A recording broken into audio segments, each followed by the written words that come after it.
gbẹ́kẹ̀lé mi. Jésù fún aráyé, ó kú mi pẹ̀lú.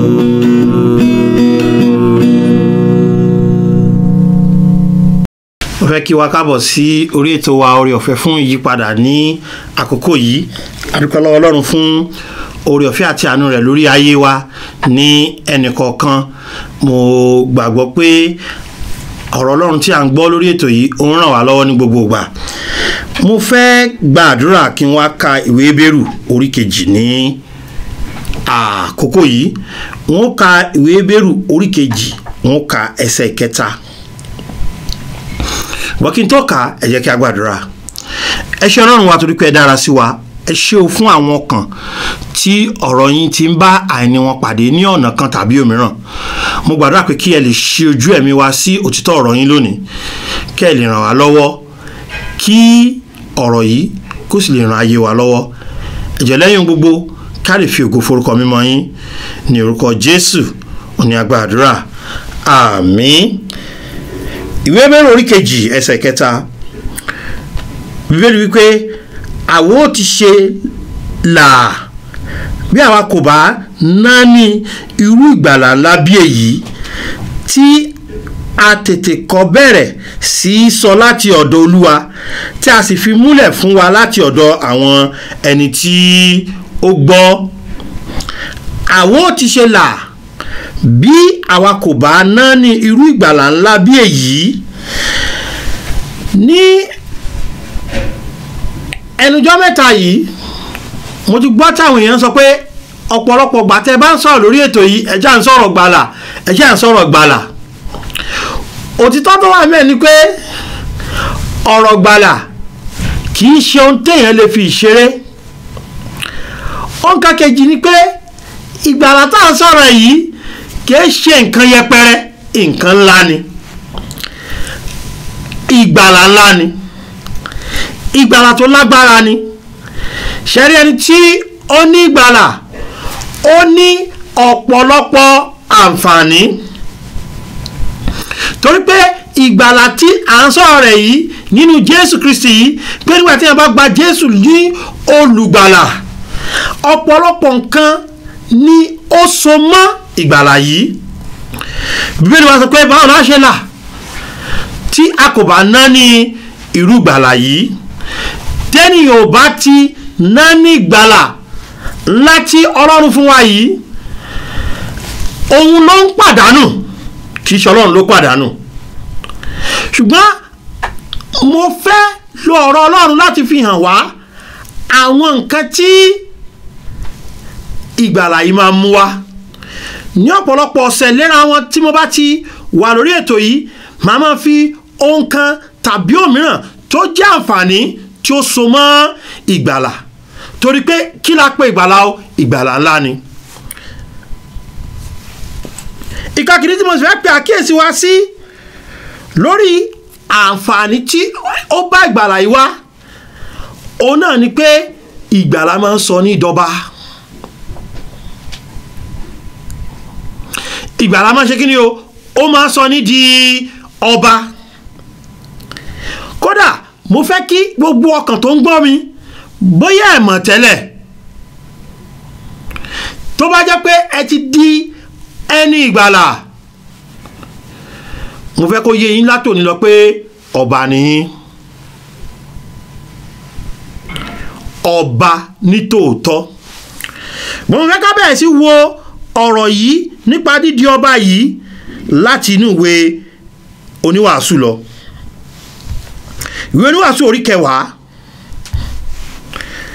Bíbélì sọ fún wa ní ẹsẹ̀ 5 títí dé ẹsẹ̀ 7 pé búburú kan bẹ tí mo rí lábẹ́ ọ̀run, bí ìṣìnà tí ó ti ọ̀dọ̀ àwọn ìjòyè wá.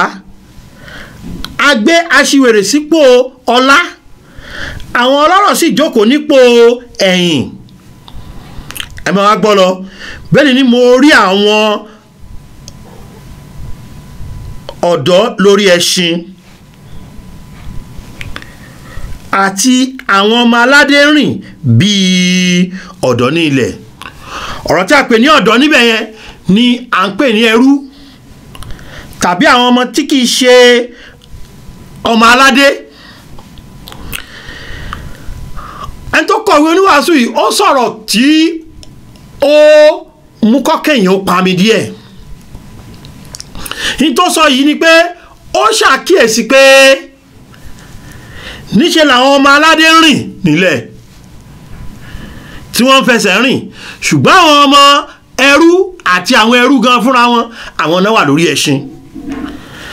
gbogbo wa la mọ̀ pé àwọn aládé ni máa ń gun ẹṣin, gbogbo wa la mọ̀ pé àwọn ọlọ́lá ni ẹṣin wà fún. ẹṣin kò sí fún èèyàn lásán, ṣùgbọ́n níbi ìtaàkà yìí a rí gbangba wípé àwọn ẹrú àwọn ni wọ́n ń jókòó lórí ẹṣin tí àwọn ọmọ aládé sì ń fẹsẹ̀ rìn. ìjàmọ̀ kankan péré tó máa ń fà á tọ́mọ aládé fi máa ń fẹsẹ̀ rìn, òun náà ni wípé ọmọ aládé kò mọ̀ pé ọmọ aládé lòun. ọ̀pọ̀lọpọ̀ àwa tí a ti di àtúnbí nínú Jésù Kristi, ọ̀pọ̀lọpọ̀ àwa tí a ti di ọmọ Ọlọ́run nínú Jésù Kristi láti ẹ̀mọ̀ pọ́mọ ọba ni wá. kódà a kì í gbẹ̀gbẹ̀ ayé ọba. kò túmọ̀ sí pé owó ńlá wà lọ́wọ́ wa, kò túmọ̀ sí pé àwa láàrin orílẹ̀-èdè, kò túmọ̀ sí pé àwa ni ènìyàn kan tí gbogbo ayé wá rí fún. ṣùgbọ́n títọ́ ọbẹ̀ ni pé nínú Kristi o a kì í ṣe èèyàn rápẹrẹ, ọmọ aládé ni wá. òtítọ́ tó wà mẹ́rin ni pé ọba lèmi àti yín, a kì í ṣe ènìyàn lásán. ẹ wò mí dáadáa, bó o ló ṣe jẹ́ tó jẹ́ pé ọmọ ẹrú ló ń gun ẹṣin tí ọmọ aládé ń fẹsẹ̀ rìn. nǹkan ẹyọ kan náà ni. ọmọ aládé ò mọ̀ pé ọmọ aládé lòun. ǹjẹ́ o tiẹ̀ mọ̀ pọ́ bá ní ọbí gẹ́gẹ́ bí ọmọ Ọlọ́run? ọ̀pọ̀lọpọ̀ aláwọ̀ mọ̀. kí ló fìdí àmúlẹ̀ pọ́ bá ní wá? nǹkan àkọ́kọ́ tó fìdí àmúlẹ̀ ni pé ní dídá wa gan Ọlọ́run dá wa lí ọba ni. Ọlọ́run fúnra rẹ̀ ó dára ní ọba ni. Ọlọ́run dá wa ní ọba. Genesis orí kìíní ẹsẹ̀ 28, Genesis 1:28. bẹ́ẹ̀ ni wípé Ọlọ́run sì súre fún wọn, Ọlọ́run sì wí fún wọn pé ẹ máa bí sí i kí ẹ sì máa rẹ̀, kí ẹ sì gbilẹ̀, kí ẹ sì ṣe ìkáwọ́ rẹ̀, kí ẹ sì máa jọba lórí ẹja òkun àti lórí ẹyẹ ojú ọ̀run àti lórí ohun alààyè gbogbo tí ń rákòrò lórí ilẹ̀. Ọlọ́run sì wí pé sì kíyèsí mo fi ewéko gbogbo tí ó wà lórí ilẹ̀ gbogbo tí ń so èso fún yín àti igi gbogbo nínú èyí tí í ṣe igi eléso tí ń so ẹ̀yin ni yóò máa ṣe oúnjẹ fún. ẹsẹ̀ ọgbọ̀n wa sọ pé àti gbogbo ẹranko ilẹ̀ àti fún gbogbo ẹyẹ ojú ọ̀run àti fún ohun gbogbo tí ó ń rákò lórí ilẹ̀ tí í ṣe alààyè ni mo fi ewéko tútù gbogbo fún lí oúnjẹ, ó sì rí bẹ́ẹ̀. nínú ẹsẹ̀ 28 yẹn tá a bá wò dáadáa, Bíbélì ní ká máa jọba, ẹ sì máa ṣe kí ni? ẹ sì máa jọba. ọba lọ́lọ́run dá wa. láti ìpilẹ̀ṣẹ̀ wa ènìyàn alákòóso lọ́lọ́run fi wá ṣe. ìwọ kí ló wá ṣẹlẹ̀? ẹ̀ṣẹ̀ wá wọlé. nínú ìwé Genesis orí 3, ẹ̀ṣẹ̀ ṣe kí ni o? ẹ̀ṣẹ̀ wọlé. Bíbélì sọ pé gbogbo ènìyàn ló ṣáà ti ṣẹ̀ tí wọ́n sì kùnà ògo Ọlọ́run. látìgbà náà láti sọ ipò wa nù, látìgbà náà láti sọ àṣẹ wa nù. ṣùgbọ́n Ọlọ́run kò fi wálẹ̀ pé ká pàdánù ìjọba wa. ohun tó ṣe fún wa náà ni pé ó tún ṣe ọ̀nà ká lè bá dá ọba. Ọlọ́run yìí mọ̀ nífẹ̀ẹ́ wa o. ìgbé ipò yẹn sẹ́ òun ò fẹ́ ká fi í lẹ̀, òun ò fẹ́ ká pàdánù rẹ̀. kí ló wá ṣe fún wa? Ó rán Jésù wá sáyé. Jésù wá sáyé yìí lọ́dún 23 kò dá ẹ̀ṣẹ̀ kan. Jésù Olúwa tó bá ra afọ́jú yóò là á. Àwọn tó níṣòro ọ̀pọ̀lọpọ̀ ìṣòro ló yanjú. Àwọn tí ọkàn wọn ò balẹ̀ ọ̀pọ̀lọpọ̀ wọn ló fi lọ́kàn balẹ̀. Àwọn ẹlẹ́mìí èṣù ó ràn àwọn ẹlẹ́mìí èṣù lọ́wọ́. Àwọn tẹ́bí ń pa ó fún wọn lóúnjẹ. Ṣùgbọ́n kókó ohun tó wá ṣe láyé ni pé ó wá kú lórí igi àgbélébù. Nígbà tó kú yẹn, Bíbélì sọ pé apá asín lọ́jọ́ kẹta kí ló ṣe? Ó jí dìde. Ikú sísí àtàjíǹde rẹ̀ yẹn kí n fi tó mú wá fún wa hàn wá. Rárá àwọn nǹkan tó mú wá tó pọ̀ tó mú wá òun ni pé ẹnikẹ́ni tó bá ti gba Jésù gbọ́ ó di ọba. Ẹ wo Róòmù orí 5. Ẹ wo Róòmù orí 5. Bíbélì sọ fún wa ní ẹsẹ̀ 17 Romans 5:17. Ó sọ nǹkan kan tó lágbára ńbẹ̀. Ǹjẹ́ bí nípa ẹ̀ṣẹ̀ ọkùnrin kan ikú jọba nípasẹ̀ ẹnìkan náà, kí ló ń sọ̀rọ̀ nípa rẹ̀ níbí? Ó sọ fún wa pé nípasẹ̀ Ádámù tó jẹ́ èso àti jogún ẹ̀ṣẹ̀. Nítorí ìdí èyí kí sì lè rí ẹ̀ṣẹ̀? Ikú lè rí ẹ̀ṣẹ̀. Àti di ẹni tó yẹ pé Bíbélì sọ pé a ti kú nínú ẹ̀ṣẹ̀ wa. Bíbélì sọ pé a ti di òkú. Ikú jọba nípasẹ̀ ẹnìkan náà. Mélòó mélòó ni àwọn tí ń gba ọ̀pọ̀lọpọ̀ oore ọ̀fẹ́ nígbà tí a wá rí oore ọ̀fẹ́ gbà lọ́rùn gbà. Ṣé ẹ mọ̀ pé Bíbélì sọ pé nípa ìgbàgbọ́ la gbà wá là, nípa oore ọ̀fẹ́ la fi gbà wá là, nípa ìgbàgbọ́. Ìgbàlà yìí iṣẹ́ oore ọ̀fẹ́ ńlá ni. Iṣẹ́ oore ọ̀fẹ́ yìí ó wá mú nǹkan kan jáde fún wa. Àti ẹ̀bùn òdodo yóò jọba nínú ìyè nípasẹ̀ ẹnìkan Jésù Kristi. Ìgbàlà yìí kí ló sọ wá di o? Ó sọ wá di pé a ti jọba. Tí má kà lédè èbó fún wa yóò tún ràn wá lọ́wọ́ díẹ̀. Wípé Bíbélì sọ pé for if by one man's offense death reigned by one, much more they which receive abundance of grace and of the gift of righteousness shall reign in life. Kò tí a sọ pé wọ́n jọba tó bá yá. Nísìn nílé ayé yìí ló ti pè wá lọ́ba. Mo mọ̀ pé ẹ̀ ń rò lọ́kàn yín pé èmi tí n lè dáwó ilé mi san, mo mọ̀ lóòótọ́ ni. Èmi tí mo jẹ́wọ́ skul ọmọ, owó iléèwé àwọn ọmọ mi èyí tí ìsan pé lóòótọ́ ni. Èmi tí ìrówó ìdánwò san fáwọn ọmọ mi lóòótọ́ ni. Èmi tó jẹ́ pé ọ̀kadà ni mò ń gùn déédéé lóòótọ́ ni. Èmi tí ẹ pé kò sí nǹkan kan lẹ̀ lóòótọ́ ni. Èmi tí ìrọ́kọ fẹ́ lóòótọ́ ni. Èmi tó ti lé lé ọkọ lóòótọ́ ni. Èmi tí ẹ pé ipò tí mo wà nínú ìdílé bàbá mi gan wọn èpè mi tá bá fẹ́ ṣe nǹkan kan lóòótọ́ ni o lè jẹ́rú èèyàn bẹ́ẹ̀. Ṣùgbọ́n jẹ́ kí n sòótọ́ fún ọ, ọba ni ọ́ tó bá ti nígbàlà nínú Jésù. Ẹni pásọ̀ ẹ kàn fẹ́ kínú mi máa dùn ni ohun tí Bíbélì pè wá nù. Ìwé Ìfihàn orí 1. Ìwé Ìfihàn orí 1.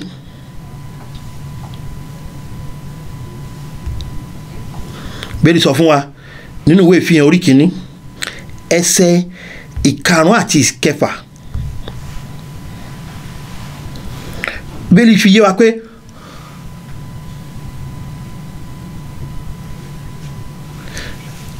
ìwé Ìfihàn orí 1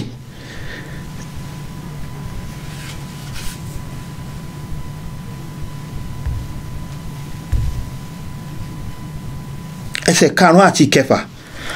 Àti láti ọ̀dọ̀ Jésù Kristi ẹlẹ́rìí olóòótọ́, àkọ́bí nínú àwọn òkú, ẹ mọ̀ gbọ́, àti aláṣẹ àwọn ọba ayé. Jésù olùgbàlà wa gan kèékàn ṣe èèyàn lásán. Ẹ mọ̀ gbọ́, ọmọ ọba ni, ọba sì tún ni. bíbélì pè ní ọmọ aládé àlàáfíà, bíbélì tún pè ní ọba àwọn ọba àti olúwa àwọn olúwa. Jésù olùgbàlà wa gan kì í ṣe yẹn lásán, ọba ni. Nígbà tó gbà mí là, èmi tí mi ò ní nǹkan kan, èmi tó yẹ pé ẹlẹ́ṣẹ̀ pátápátá ni mí tí mo jẹ̀bi ikú ọ̀run àpáàdì, èmi tó yẹ pé mo ti sọ ipò mi nù torí pé ọba ni mí nígbà tá a dá mi. Nígbà tí ó gbà mí là, ẹ máa gbọ́ mẹ́rin sọ pé ẹni tí ó fẹ́ wa tí ó sì wẹ̀ wá nù nínú ẹ̀jẹ̀ rẹ̀ kúrò nínú ẹ̀ṣẹ̀ wa, nígbà tó fi ẹ̀jẹ̀ rẹ̀ fọ̀ mí yẹn, ẹ wo, tí ó sì ti fi wá jẹ ọba àti àlùfáà fún Ọlọ́run àti bàbá rẹ̀. ṣáàrí nígbà tí Jésù gbà mí là yẹn, mo di ọba ni. Ọlọ́run yẹn kọ́ ni pé òun ti dọba o, òun ti dọba o, a ti fún un ládé lórí, òun ti dọba. kẹ́sẹ̀ pé yín dọba, kẹ́sẹ̀ pé nígbà bá yá wọ́n padà di ọba,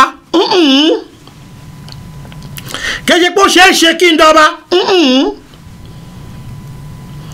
Ìgbàlà tí Jésù fún wa yìí, ó ní mo fi kà, ìgbàlà ńlá ni ẹ̀yin ènìyàn.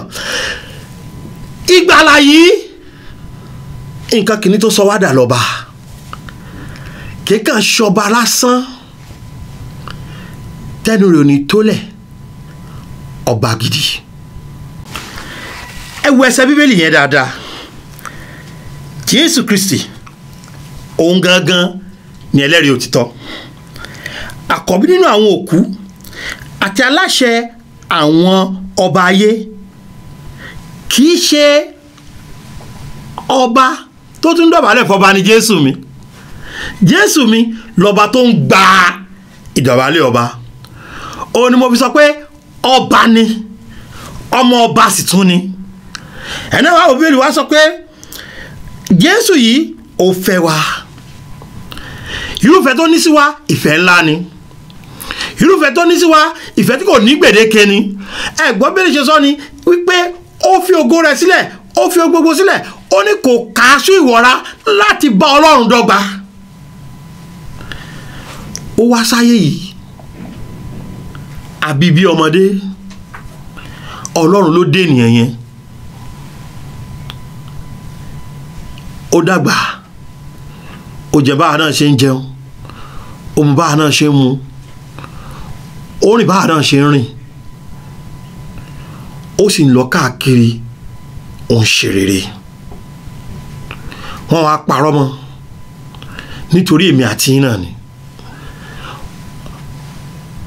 A kàn má gbélébù nítorí èmi àti yín náà ni. Bí lè sọ pé ẹni tí ó fẹ́ wa tí ó sì wẹ̀ wá nù nínú ẹ̀jẹ̀ rẹ̀ kúrò nínú ẹ̀ṣẹ̀ wa, gbogbo ẹ̀ṣẹ̀ wa ni wàá wẹ̀nù. Kì í ṣe díẹ̀ nínú ẹ̀ rárá. Pé tá a bá ti wá gbàgbọ́ yẹn,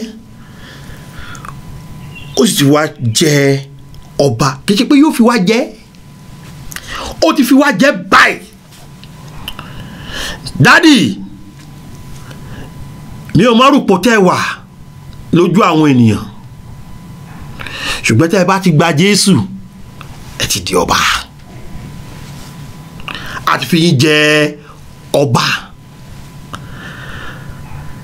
Kì í ṣe ọba tí wọ́n ṣe máa díje jẹ, kì í ṣe ọba tí èyàn ṣe máa san àbẹ̀tẹ́lẹ̀ kó tó jẹ, kì í ṣọ̀rọ̀ pé ó wọnú yàrá kan lọ, ó jókòó kabẹ̀ fún bí 20 ọdún àbọ̀ 30 ọdún kó tó jáde, ó gbọ́dọ̀ rọrùn kọ́. Lọ́fẹ̀ẹ́ ni Jésù fẹ́ sọ ọ́ dọba. Tó o bá ti gba Jésù ní olùgbàlà, tí o bá ti di ọmọ Ọlọ́run, ó dọba nù. Ẹni Ajínrere Àjàyí, kí lẹ̀ ń wí? Bí mo ṣe jókòó tẹ́ ń gbóhùn mi, ọba ni mí. Kò dìgbà tí n bá tó ní ilé 200, kò dìgbà tí n bá tó ní mọ́tò 100, kò dìgbà tí ìjọba ìbílẹ̀ bíi 10 bá ń sanwó oṣù fún mi, kò dìgbà tí ìjọba ìpínlẹ̀ kan máa ń sanwó oṣù fún mi. Ṣẹ́rẹ́ tó fi mí jọba, wọn ò rọ̀ lóyè. Nítorí náà èmi gan n ò ṣe rọ̀ lóyè. Èyí tó ṣẹ̀ṣẹ̀ ń jọ sí yẹn tó gbapò ọba lọ́wọ́ wa, ìyẹn ti kọjá. Ọlọ́run ti ṣọ̀nà àbáyọ kémi àti yín ká sì lè wà ní ipò ọba. Wòra rẹ látòní lọ kó mọ̀ pọ̀ bá ní ọ. Mo ní adáwa ní ọba, mo ní Jésù rà wá padà láti di ọba, ẹ̀mí mọ́ ń fún wa ní agbára láti máa ṣe bí ọba. Ṣé mi àti yín a ò lè dá ohunkóhun ṣe tá a bá ti yára wa kúrò lọ́dọ̀ Ọlọ́run. Ayé wa kò sì lè ní ìtumọ̀ tí ó yẹ kó ní yára kúrò lọ́dọ̀ Ọlọ́run. Nínú ìwé Fílípì orí 4, Bíbélì sọ fún wa níbẹ̀ pé mo lè ṣe ohun gbogbo nínú Kristi ẹni tó fi agbára fún mi. Fílípì orí 4 ẹsẹ̀ 13. Èmi sì lè ṣe ohun gbogbo nínú Kristi ẹni tí ń fi agbára fún mi. Gbọ́n bó ló ṣe wá jẹ́ ẹ̀mí mọ́? Kristi ti padà sọ́hun tó ń pèsè àyè sílẹ̀ fún wa. Ohun tó ṣe náà ni pé ó lóun ó fi olùtùnú lẹ̀ fún wa tí í ṣe ẹ̀mí mọ́, ẹni tí ó kọ́ wa lé ohun gbogbo. Ní ìwé Fílípì orí 2 ẹsẹ̀ 13, Bíbélì sọ pé nítorí Ọlọ́run ni ń ṣiṣẹ́ nínú yín láti fẹ́ àti láti ṣe fún ìfẹ́ inú rere rẹ̀, fún wa láti lè gbé nǹkan rere ṣe tó jẹ́ ìfẹ́ inú Ọlọ́run, fún wa láti jẹ́ pé nínú ayé yìí ìrẹ̀lẹ̀ ni ó máa borí, ni ó máa gẹṣin, kò ní jẹ́ ìgbéraga. Fún wa láti jẹ́ pé ìtẹ́lọ́rùn ni ó máa gẹṣin, kò ní jẹ́ àìnítẹ́lọ́rùn. Fún wa láti jẹ́ pé àlàáfíà ni ó máa jọba, kò ní jẹ́ àìlàlàáfíà. Ẹni tó lè ṣiṣẹ́ nínú wa òun náà ni ẹ̀mí mọ́ Ọlọ́run. Ṣé rí ẹ̀mí mímọ́ yìí kì í ṣàtẹ́gùn o. Ọlọ́run lòun gan, kò kéré sí bàbá, kò kéré sí ọmọ. Ọlọ́run ni mẹ́ta, òun ló ń jẹ́rìí lé ọ̀run: bàbá, ọmọ àti ẹ̀mí mọ́. Mẹ́tẹ̀ẹ̀ta yìí ọ̀kan náà sì ni wọ́n. Ǹjẹ́ o mọ̀ pé ọba ni ọ́? Ǹjẹ́ o rí pé ìgbàlà yìí láǹfààní ńlá nú báyìí tí kì í ṣe àǹfààní kékeré? Tó o bá ti gba Jésù báyìí ó ti di kí ni o? Ọba. Agbára láti wá máa gbégbé ayé ọba òun lẹ̀ mọ́ yóò wá máa fún ọ lójoojúmọ́. Kó fi jẹ́ pé in tó yẹ kó máa gẹṣin ni ó máa gẹṣin, èyí tó sì yẹ kó máa rìn ni ó máa ṣe kí ni o? Ni ó máa rìn. Kò ní jẹ́ pé èyí tó yẹ kó máa rìn ni ó máa wá gẹṣin, tí èyí tó yẹ kó gẹṣin ni ó máa fẹsẹ̀ rìn. Bàbá màmá, bó o lẹ́ ṣe bọ́ tẹ́ bá pàdánù ìgbàlà ńlá yìí? Ẹ má yẹ kí n parọ́ fún yín. Ọlọ́run kò fẹ́ kẹ́ ẹ máa gbégbé ayé tí kò yé yín. Ọlọ́run fẹ́ kẹ́ ẹ di ọba ni. Ṣé o gba Jésù lónìí kó o lè dọba? Ṣé o fẹ́ Jésù yẹn? Ó mà rọrùn. Ṣé o ti mọ̀ pé ẹlẹ́ṣẹ̀ ni ọ́ bàbá? Ẹ ti mọ̀ pé nítorí ẹ̀ṣẹ̀ yín ẹ jẹ̀bi ikú ọ̀run àpáàdì? Ṣé ẹ ti mọ̀ pé Ọlọ́run fi ohun pàápàá hàn sí wa ní ìpè nígbà tí àwa jẹ́ ẹlẹ́ṣẹ̀, Kristi kú fún wa. Ẹni tó fẹ́ wa, tó fi ara rẹ̀ rúbọ fún ẹ̀ṣẹ̀ wa, ó wẹ̀ wá nù nínú ẹ̀ṣẹ̀ wa nípasẹ̀ ẹ̀jẹ̀ rẹ̀. Ó jí dìde, ó padà lọ sọ́run láti pèsè àyè sílẹ̀ fún wa. Pé tá a bá ti gbà á, a ó lè di ọba.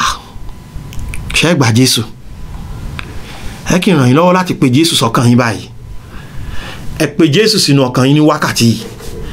Ẹ wí pé Jésù, mo mọ̀ pé o nífẹ̀ẹ́ mi. Mo mọ̀ pé ẹ̀ṣẹ̀ fẹ́ rán mi lọ sọ́run àpáàdì. Ṣùgbọ́n ìwọ kú, àsìyàn, ó sì jí dìde nítorí mi. Mo gbàgbọ́ lónìí wípé ikú rẹ, sísìn rẹ, àjíǹde rẹ ó san gbèsè ẹ̀ṣẹ̀ mi láti sọ mí dọba. Mo gbà ọ́ gẹ́gẹ́ bí olùgbàlà sínú ọkàn mi látòní lọ. Jésù, mo dúpẹ́ torí pé o ti wá sínú ọkàn mi, ó sì ti di olùgbàlà ọkàn mi. ní orúkọ Jésù Olúwa wa. Àmín. Ǹjẹ́ ti gba Jésù lónìí? Ó yẹ kí n mọ̀ kí n pé kábíyèsí o, torí pé ẹ̀yin náà ti di ọba nínú Kristi Jésù.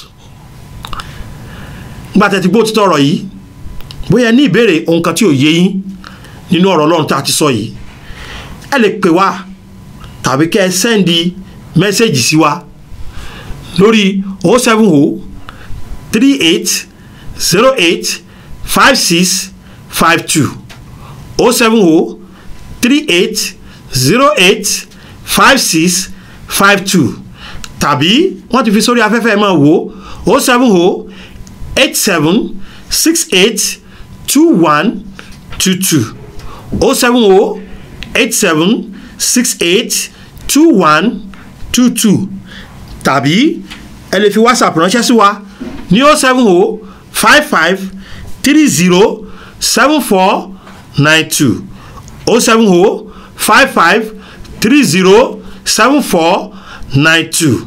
ẹ ṣé tẹ́tẹ́ sí wa, Olúwa yóò máa bùkún yín. Ó dàbọ̀ náà. Oore ọ̀fẹ́ ṣá ní gbẹ́kẹ̀lé mi, Jésù.